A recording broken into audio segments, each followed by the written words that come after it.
is up, everybody? Welcome back to the Get Ellievated Podcast, your favorite podcast where we talk about how you're going to elevate your life, your income, and your business. I am so excited for today's episode because, listen, this is a new topic that we have not dived into yet, and you guys are going to learn so much. So as always, make sure that you like and subscribe. If you are new here, share this with a friend. Grab your notebook, grab a pen, and let's get into these gems. Listen, everything you need to change your life is already within you. You need to believe that it has to work or it has to work. You got this. Scale your business, make more money, create your best life, and let's get elevated. Welcome to the podcast. All right, y'all. Welcome back into the episode. Super excited for another show. My guest today, listen, I just can't wait for us to dive in. So let me even just get it together. I have William A. Adams here with me, and he is many things, but we are going to be talking about his company, Wave Studio. So William, please introduce yourself. Hello, my name is William A. Adams, and I'm a technologist, philanthropist, blah, blah, blah. Basically, I'm a tech dude, and I've been in technology software development for 40 years, I dare say. So I've seen the birth of all the stuff we use today, from the internet, personal computers, onwards. I did 24 years at Microsoft, and now I'm just doing stuff on my own to help other people gain a foothold in tech so they can get rich. Basically. I mean, that's what I realized. It seems like tech is the place to be to make more money. Even the businesses in tech get all the funding. I mean, so what do Black people specifically need to understand about tech, and why is it important for us to be in this realm? Well, the first and foremost is what you mentioned, which is technology, broadly speaking, is the wealth generator of the world right now. If you look at the top 10 billionaires in the world, they're probably a bunch of white tech dudes, most of them. Yeah. So that tells you something. Just like in the early, 1900s, it was all money people, robber barons, industrialists, right? Now it's all tech people. So that's where all the money is going to be for the next century. If you don't want to be kind of eclipsed by that, that doesn't mean we all have to be billionaires. Yeah. But it just tells you where the focus of the money is, right? So I just look at that and say, well, yeah, of course, I've had a history in tech. And I know that is a wealth developer for intergenerational wealth. So I just want to help people get in the same place. Yeah. Right? And really get in there. Yeah. And as Black folks, our tribe, we don't have to shy away from it and say, oh, that's not for me. It's like tech is everywhere. Yes. So one way or another, it is for you. We just have to find the right angle. And, that's such an interesting point, because I remember you mentioned about the internet, right? And I remember my parents, when they first heard about the internet, they were like, this is weird. I'm not going to get into this. And now we're in this interesting time where AI is here, right? And tech is really coming forward. So, what do you say to people who feel a little scared about this? And how do you, because the people who missed out on that internet wave, well, they lost a lot of money. If you didn't invest, I mean, the internet's everywhere when we all use the internet. But if you wanted to invest, it's like, you should have bought you some Microsoft, maybe some Apple, maybe some Google. I'd say AI is the same sort of thing. And it's hard to say AI because it's like, it's such a broad spectrum of technologies, right? But clearly, just being able to speak and have things done. If you're familiar with something like ChatGPT, where you type in questions and it just answers. And it's not just links like in Google where it says, oh, here's 10 things. It's like, no, here's the answer. Yes. Right? And you can actually have a conversation back and forth. You have to look at that and say, that's the future. It's not a fad. It's not going to fade away. Yeah. That's the way it's going to go. How do I invest in that? Right? And there's certain companies that will emerge, the next Googles, the next Amazons, whatever. But then there's some stalwarts, it's like if you're investing in the gold rush. Yeah. There's prospectors that might strike it rich, but Levi Strauss made a lot of money. Wells Fargo made a lot of money. There's companies that are selling the picks and shovels. There's plenty of, NVIDIA is a company that's making picks. Yeah. And so you just had a big boom. Yeah, I mean, you can invest in the picks and shovels. You don't have to try to pick the winner. right? It's like no matter what, everyone's going to be wearing jeans. Yes. They're going to be out there panning for gold. They're going to get dirty. They're wearing jeans. Invest in Levi Strauss. So you can find where you fit in essentially with tech and with AI, right? Yeah. And when I hear tech, I hear coding and programming and, A plus B. I don't even know. But if you're someone who doesn't know how to do that, how can you possibly create a tech company? Yeah, it goes to this notion. I think I mentioned that you don't have to be a construction worker to run a construction company, right? It's more about the contract, and it's about knowing the regulations and building the company itself. So tech, broadly speaking, is just knowing about how to use technology to achieve something. Yeah. So realistically, what you should get into, and this is if you're developing your own company and not just investing, is you find your passion, right? Like I'm into food, let's say. Okay, fine. What is the tech angle to food? Is it about food production? Is it about food creation? Is it about restaurant? Is it about delivery? What is it? And you might come to say, I love food, so I'm going to create a food delivery company, Uber Eats. Yeah. It's all about tech driving it, but at the core, it's like, food. It's food. Yeah. So you find your passion in, well, what do you like? That's interesting. What do you just really like? Yeah. And then find a tech angle. It's like, how can I deliver that thing better? How can I produce that thing better? Can I use technology to help me with whatever that is? And make it more improved. Yeah, that's how you do it. Because it's not about code. There's plenty of coders in the world. You hire those people, right? So it's not about the code, but you have to know that you need code in order to do the things. You need to get educated enough. But you don't have to get down there and write the code. Right. Now, how do you do that if you don't have any money? Right? Let's say I'm a business the face. I'm a business owner. I want to create a tech company, focused on women and diapers. I don't know, right? Yeah. Breastfeeding. Who knows? Yeah. How do I afford the coders? Or what's my first step to go from idea to something like maybe that's actually created, a prototype? Yeah, I think the first step is building your network. Like, who do you know? Yeah. Right? I am a coder, but imagine I'm not a coder, but I know some coders. And if you've been watching the job market these days, there's tens of thousands of coders who've been laid off, and they're high quality. Very high quality. So there's lots of people out there, and they're all looking for ideas. What do I do next? Yeah. Right? So the first key is build your network. It's like coders, administrators, accountants, lawyers, all of those people is who you need for your little network. And then you build your, your board of directors, right? It's like, I need someone who's going to be advising me. And you don't have to pay these people. They want to do it because they like you. Yeah, yeah. Right? So you build your board of directors who are going to be advising you down the proper path. Build your network of people who are capable of actually doing work.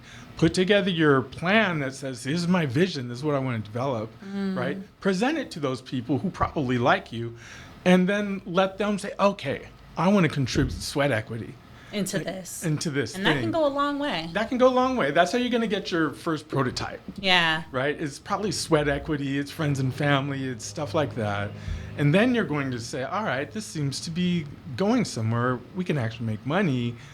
You don't think I need investors first. Right. That's like last. Okay, y'all pay attention. That's the last thing you think about. The first thing you think about is, how am I going to build my network? How am I going to create the minimum viable product? How am I going to get to market? Yes. To see if this idea even has any legs. And there's plenty of people that'll help you do that. Yeah. Probably.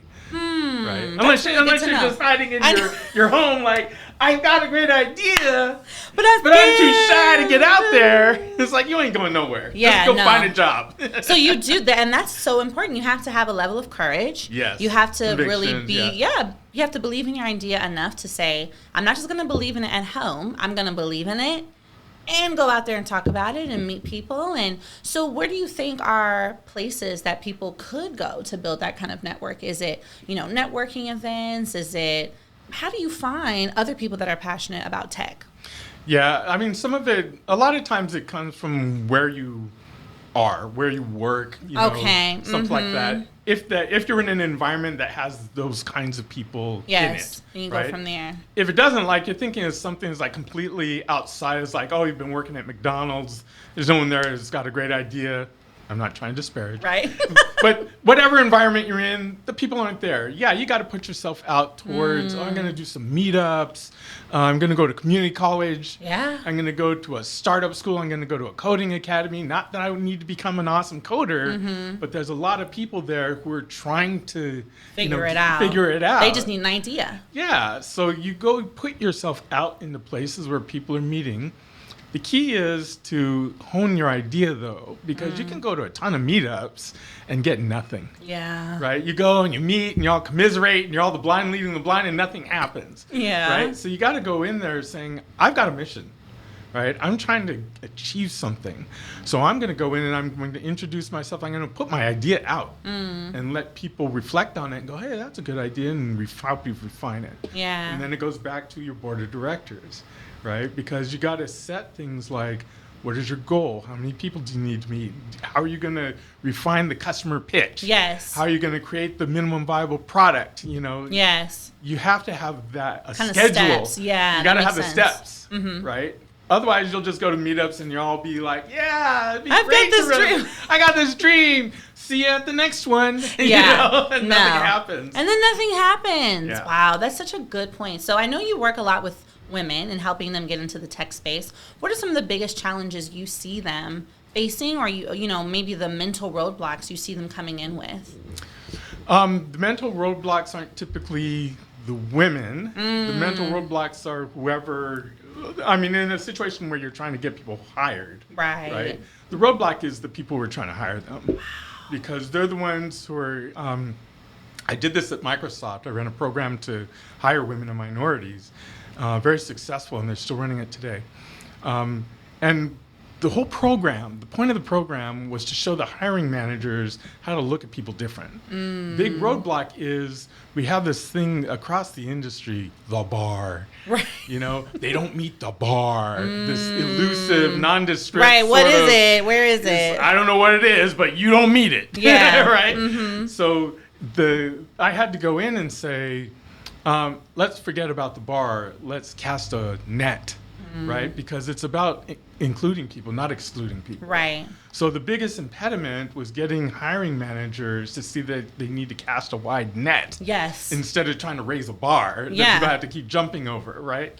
For the women and minorities, you know, what were their impediments? It's just confidence. But usually, by the time they've gotten there, they've got the confidence. Yeah. They just don't have the connections. Yeah. And they don't necessarily have the experiences. So they don't have they don't have enough attaboys on the back going, yeah, you can do this. Exactly. You know, it's like, oh, I'm the first one in my family to ever have gotten a job like this that pays more than $100,000. So it's shocking. It's shocking, and they don't know how to deal with that. But really, it's on the hiring side that's the real impediments. That's so interesting.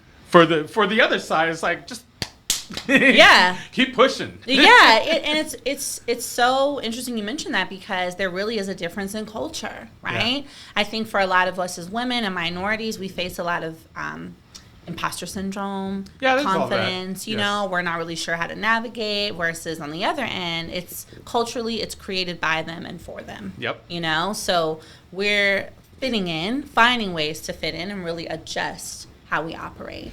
Yeah, and one thing I would say about that, since you said imposter syndrome, is someone asked me this question. It came up a lot. Yeah. About having to, dealing with imposter syndrome or code switching or, you know, any number of things where people are trying to fit in. I say, you don't want the job that requires you to code switch. You don't want the job that requires you to straighten your hair to fit in.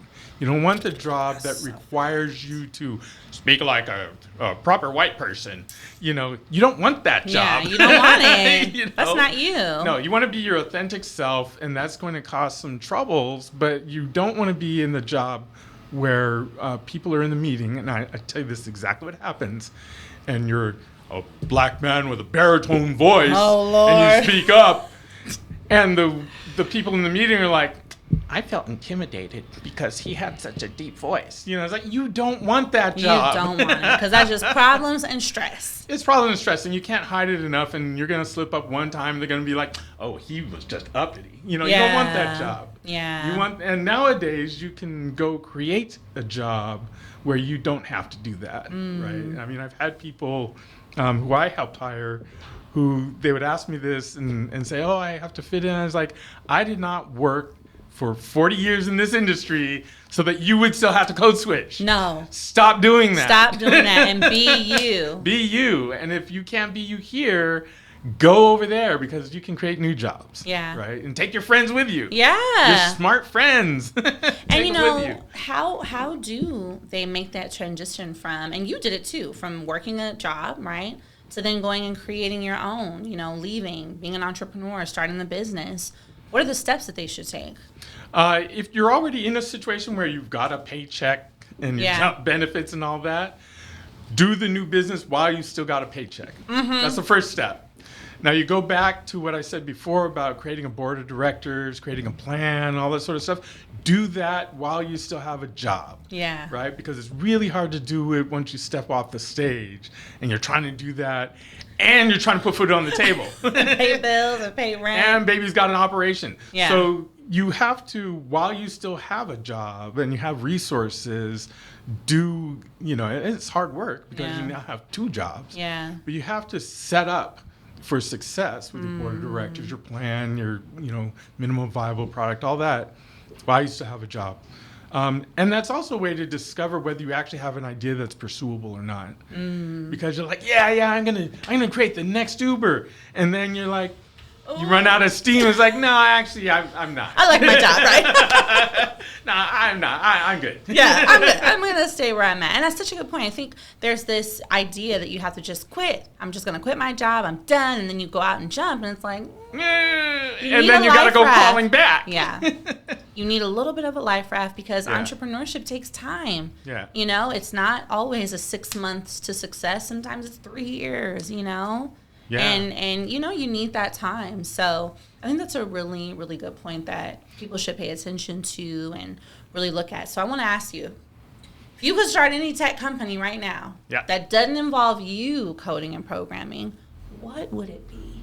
What would it do? What would it look like? Doesn't involve me coding. That you could get someone else to do the coding, but what lane would you go into? Because I want people to think about how they can look at the ideas they have and add tech into it.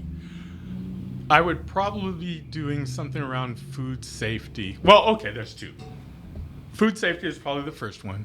I would do something about, because, I drive around the streets and I see people living in tents and whatnot. It's like, that's not right when you're in a society that has as much wealth as this society does. Literally. And around the world, it's like nobody should be starving at this point. So I would probably start something around food security. And it might be as simple as just better optimizing how food flows from sources to destinations. Yes. Like how much is being wasted out of supermarkets or restaurants or, so much. And there's efforts to do that kind of stuff already, but I bet you could automate it and make it even better and more efficient. Okay. I would probably do something around food safety first. The second one I would do would be more international. I spent some time in the slums in Kenya. Wow. And just asking them, what would you guys like to do? And so the second one would be around data gathering and making money off of data. Because what I noticed when I was in the slums in Kenya is that these NGOs would come up. They drive up in these little air-conditioned vans, and they all get out. They're all wearing the same clothing and everything, and they're looking around. It's like, you need a toilet here, and you need a road there. They're the new colonialists. Yes. So I would go into a place like that and say, you've got a bunch of data that they want. Let's figure out a way that we can set you up such that you can sell it to them rather than them just taking it from you. So that would be the second company. And I don't have to code, but this is the kind of thing. So the first one is food safety, because I think that's just a general societal thing. Yeah. The second thing is around data harvesting, because that's the thing right now. That's the new oil, is data. So I would help communities learn about the value of the data they have in their hands and how to turn it into a business opportunity rather than people just coming and taking it from them, right? Like they've been doing. Yeah, they've been doing. It's like, hold on now. You don't just walk into Saudi Arabia and take all their oil. Exactly. So don't do it to us. We tried to, but, Yeah. That's what I would do. I really like that. And I think it's something for people to think about is that wealth can be built and money can be made in areas where you may not be paying attention to, right? Yeah. Data, food, logistics, right? These are not sexy businesses. Yeah, they're not. It's just these little things that you do that, like the data one has more to do with setting up data union, or some sort of way to be able to say, we're all going to gather together and we're going to form a wall around our data, right? Forming a union that says, no, you don't get our health data for free. You're going to pay us. You're going to pay us. Thank you for the clinic. That was nice, but you're going to pay for this data. Yeah, you still have to pay. You still have to pay. That's so important. So speaking of tech and wealth, right, you mentioned that when we look at the world's, the top 10 billionaires and millionaires, they've got tech companies in some way, shape, or form. So how do people who are in tech really maximize that time and start building wealth or shift their mindset to building wealth? What does that look like for someone who's already in tech? Or even who wants to get into it? Well, I'll give you my own journey as just a way of saying it. So I've been in tech forever. Some of that time, the earliest days were no money. Yeah. Literally riding down the street looking in the gutter for $1 to buy a donut so I could eat that night. That's how eating chipperoo cookies for lunch, popcorn for dessert. What a change. And that's how we started, me and my brother. And but we're going to stick with it, man. And we did for years. Then I finally, after doing that for 12 years, we had some limited success. We sold some technologies and had some success. And then I went to work for Microsoft. And there, and this is true of any job that's normal, right? You maximize the 401k contribution. Hello. Because it's free money. And they're matching it. Yeah. So you maximize that. You get if you're in a company that gives out stock, get as much stock as you can because you're getting it at a discount. Yes. You maximize that.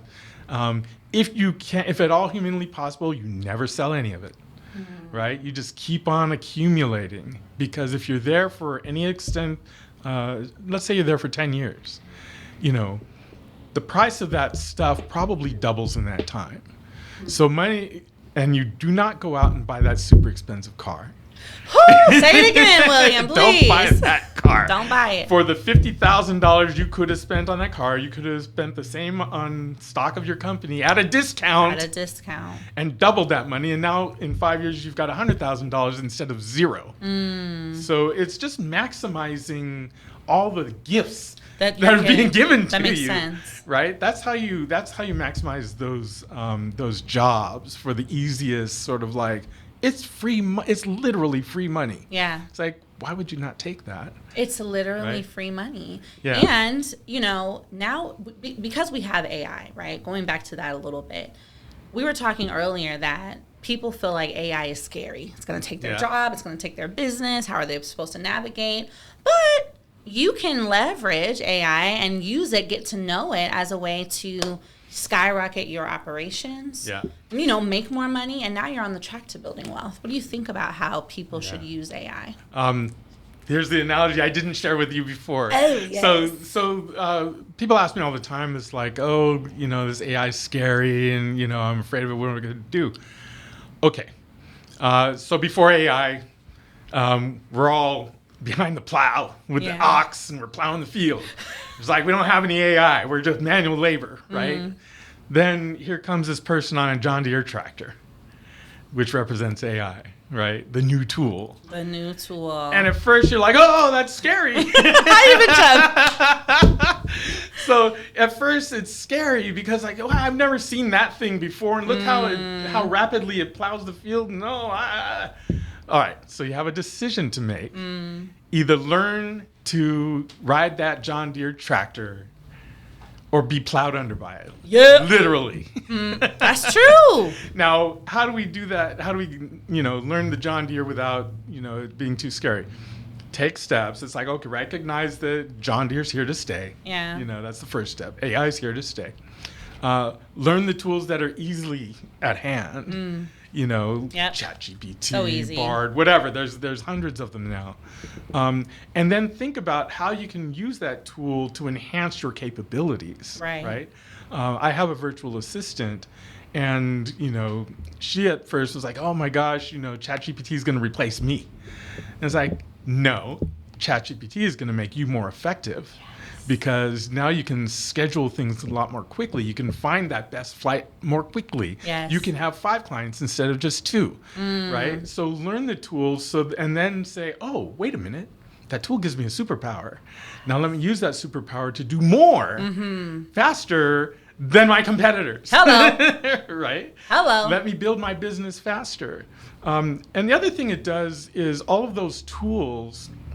And this is something I actually developed while I was at Microsoft. Yeah. I said, all of these tools are going to make it so that we don't need the mega corporations that have hundreds and thousands of developers. They're going to be the dinosaurs because they're so slow to change.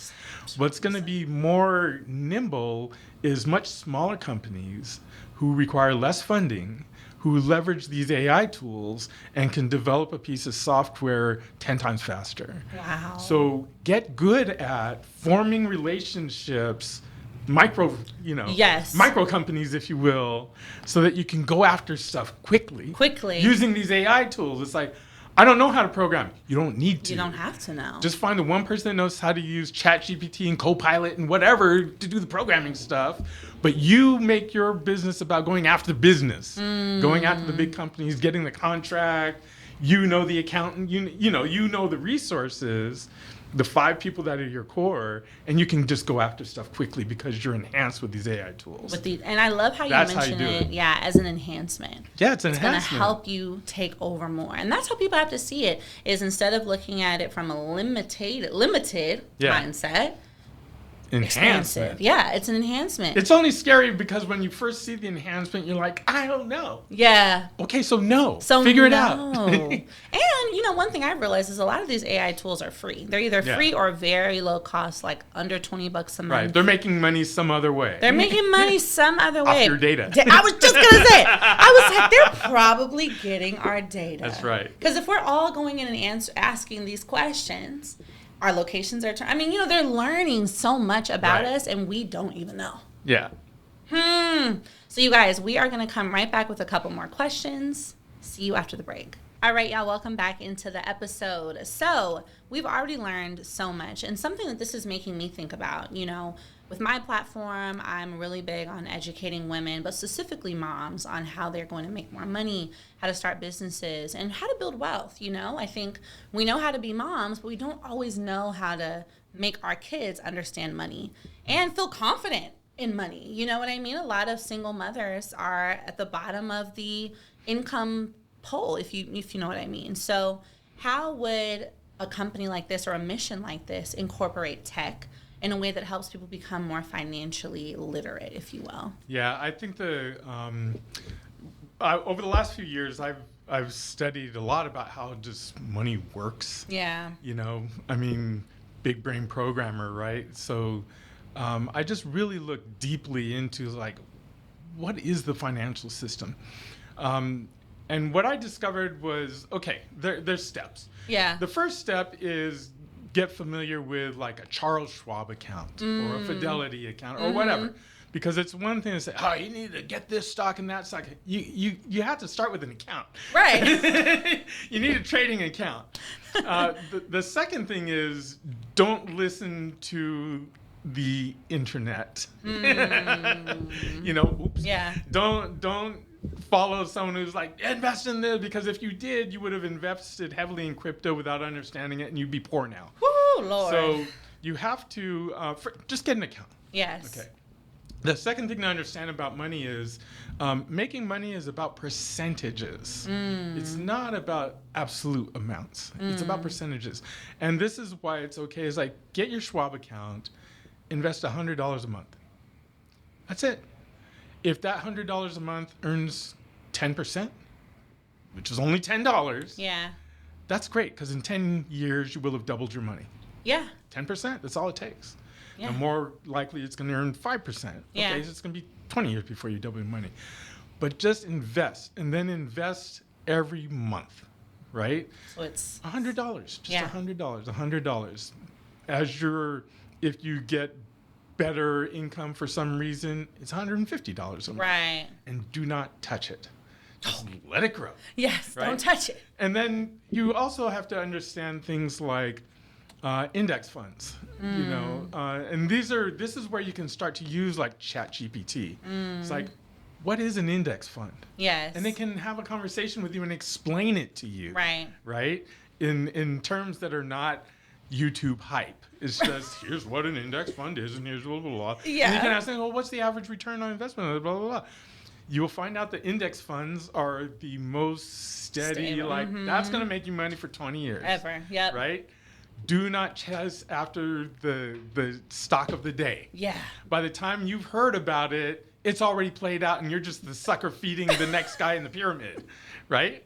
So it's like, oh, I'm going to get NVIDIA stock. That ship's already sailed. It's gone. If you didn't invest in it a year ago, it's already gone. It's already made its money. You're just the next sucker in line, fueling the next sucker in line. Yeah. So you have to just have strategies like that. But it starts with getting some financial literacy, getting some basic accounts set up, you know, and having a strategy where you're just going to invest small amounts step by step and increase your sophistication over time. Don't try to hit a home run. It's like, I got a tip from a guy in a bar, and he said I should invest in this stock.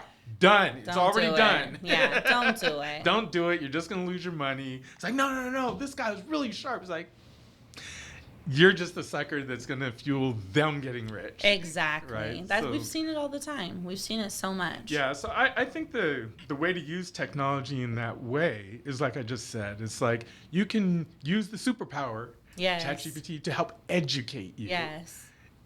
ChatGPT is not going to pick the best stock for you, because if it could, it would have picked it for everybody. Right. And therefore, no one's getting rich. Right? It's Yeah. just the way it works. Yeah. So that's how you do it, is you use those tools to help educate yourself. Yeah. But the basics are just bread and butter sort of stuff. Right. Right? Here's how you do it. Yeah. Here's how you do it. And here's how you stay consistent with it. Because Yes. I think that's a big part of... Oh, and this is a big point. Yes. Because you said women. And as you were saying, I was like, who is more structured and consistent? Women are. You got to take care of the family.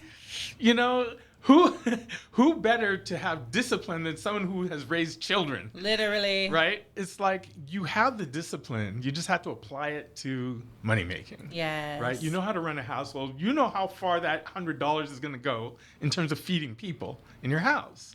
It's the same over here. It's like you have the discipline to say, I'm going to put $100 here every month because that's just one of my expenses. Right. Right? It's my wealth expense. It is. No, it is. You got to see it like that. It's a non-negotiable. It's a non-negotiable. $100 a month goes to that. Now I got $100 for food and $200 for rent or whatever it is. Yeah. Right? It's just another item. And I trust women to be disciplined about doing that.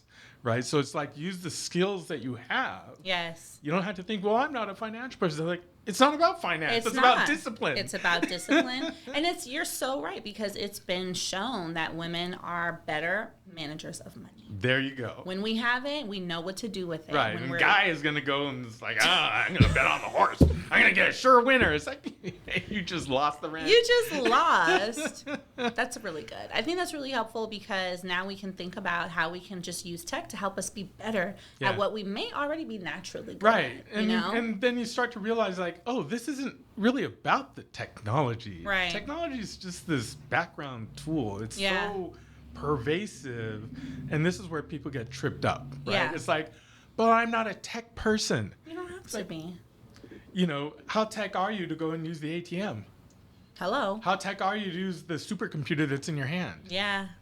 You're not tech at all. It doesn't matter. Yeah. The tech is so easy to use. It's just all pervasive. Yeah. You just have to realize how to use the tool for your gains. Yeah. Right? And then people really do have access to it. So I want to know from you, if you could tell the audience anything about getting into tech, having the confidence to get into tech, what do you want them to know? What do I want them to know? Well, I'll go back to the passion thing. Yeah. I want them to know that tech is all pervasive, first of all. No matter, you can't turn a corner without bumping your face into tech. Yeah. Right? So relax into that. And don't trip out by saying, I am not a tech person. Right. It's like, you are a tech person because it's all pervasive. Yeah. You already use tech all the time. Yeah. You just don't call it tech. And to say it's no longer about programming, particularly with the rise of things like ChatGPT, where it's just conversational, right? So the first thing is to just relax into it and almost drop the word tech and think about innovation. I'm innovative. Yes. How do I use the tools that are available to me today to drive the innovation that I have? And you're much more capable of doing that today than you were 5 years ago. Yeah. Because the tools are so readily available to you. They're literally in our hands. They're in your hands. And if you want to do a startup, let's say you want to do a diaper service, where the diapers are made out of bamboo, you can connect to someone in Vietnam who grows bamboo. You can connect to someone who runs a shipping company. You can connect to a factory that puts it together. You can connect to a delivery service, all from your phone. You can even have ChatGPT work up a business plan for you to go and raise the $5,000 you need to get your initial, shipment. Yeah. So use the technology by ignoring it. Yeah. And just think about your idea and what you want to pull together, and then use the technology to pull it together. Yeah, to help connect the dots. Right? You don't start with, I'm not a technologist, so I can't create a diaper delivery service. But that makes no sense. It makes none, because the tech is here. Right. Just think, I want to do a diaper delivery service. How can I use tech to help me do that? Yeah. And programming has nothing to do with it. And so are there, I know there's people who code and people who can program, but are there also kind of accessible apps or tools like ChatGPT that do a little bit of programming for you? Yeah, and this is where it gets really dicey, because it's like, you could go to certain tools and say, create me a website that does the following. And it'll actually create the website and say, here you go, and host it on whatever web hosting service you want. There's things like that. We're just at that stage where I use this tool called Copilot. I do code, and while I'm coding, Copilot gives me suggestions as to, I type in a comment like, do a line drawing algorithm, and it'll go like this, and it'll put 20 lines of code right there, and I go, I'll be damned. Glad I'm not 20. I know, right? I'd be out of a job. Yeah. Oh my goodness. Now, it won't do it on its own. Right. I have to know to tell it what to do so that it'll fill it in, but it'll fill in the blanks. So there's tools like that that fill in code, that auto-generate websites, that do this and that, and you just have to find those tools or find the person that knows the tool, right? It's daunting for you to say, okay, you need to go learn that tool. It's like, I'm not a web developer. It's like, find a web developer. They're a dime a dozen. Yeah. Find the one that knows how to use those tools and go from you're there. set, right? That's really good to know. Yeah. That is really good to know. So that was Copilot. Yeah, Copilot. It's a thing that I use for helping me code. Yeah. And this tool thing and finding the person comes from when I was, my wife is from India. Yeah. And so there's a difference between how you work in India and how you work here. The difference is, in India, I didn't own a hammer. I didn't own a drill. I didn't own a saw or even a screwdriver. Right. Whenever I needed something done, I hire the guy that has the tool. Yes. I say, I need that light screwed in. Hey, I need the light screwed in. That's how. The guy who's got the light screwing in tool comes and screws the lights in. You pay him and you're done. And you're done. I don't need to know how to screw lights in. I just hire the guy that's got the tool that knows how to do it, and it gets done. That's how it works in India. Yeah.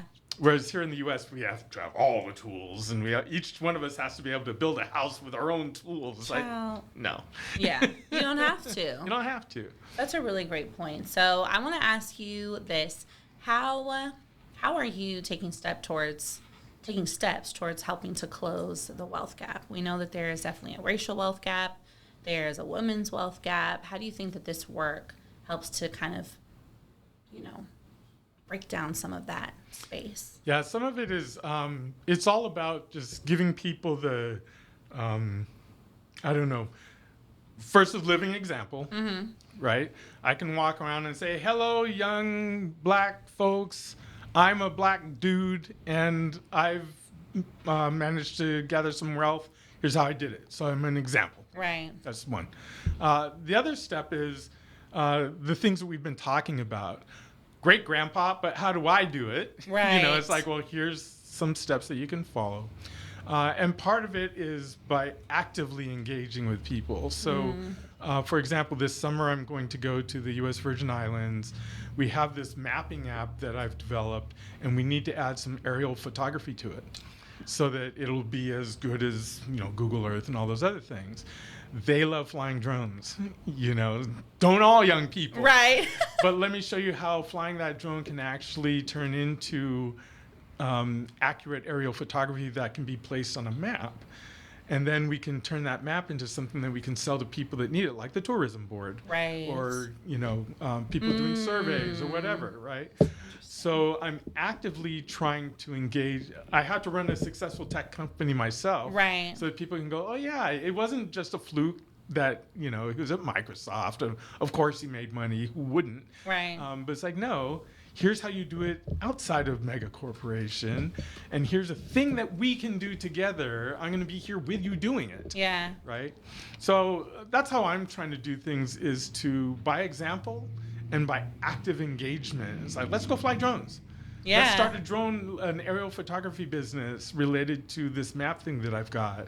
And in that process, you're going to learn how to get contracts, how to get your FAA certification so you can fly the drones legally, right? How to do the math required to turn the photogrammetry stuff into blah, blah, blah, all of that. Yeah. Right? So it's by example, passive, and by active, and I actually invest dollars. Yes. Right? It's like either philanthropically or as a VC. Yeah. It's like, I am going to give you money so that you can start your thing. Yes. And incorporate it into this other thing. And, right? Like you said, it's a step-by-step thing. Those are all going to close the gap for someone who has never seen someone make $100,000 a year.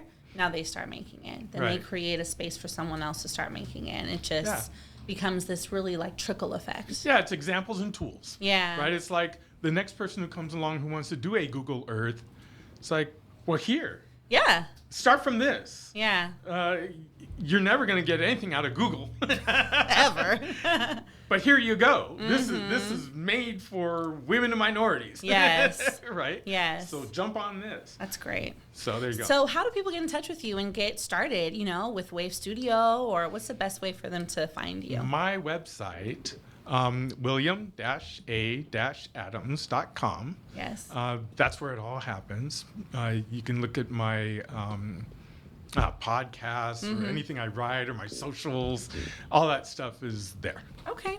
Awesome. Well, we are so. Was that the trick question? The surprise question? No, it wasn't. It was more about the wealth gap. But I'm really glad that you touched on that because, I think the work that we do, any of us really who are Black-owned businesses, minority-owned businesses, women, we know what it's like to get to this position where we are, and that a lot of our parents had no idea about anything, right? In terms of money and wealth building. So even if we just take, steps to just bring someone else along the journey, if all of us did that, it would significantly start to close that gap. Yep. A lot of it's just the education. It's like I said, getting that Fidelity account. Knowing Start why. there. And what to do with $100 a month. Yeah. And really how far it can go. I think people think you need $100,000 to be. No. Just consistency is what you need. Consistency and time. Yeah.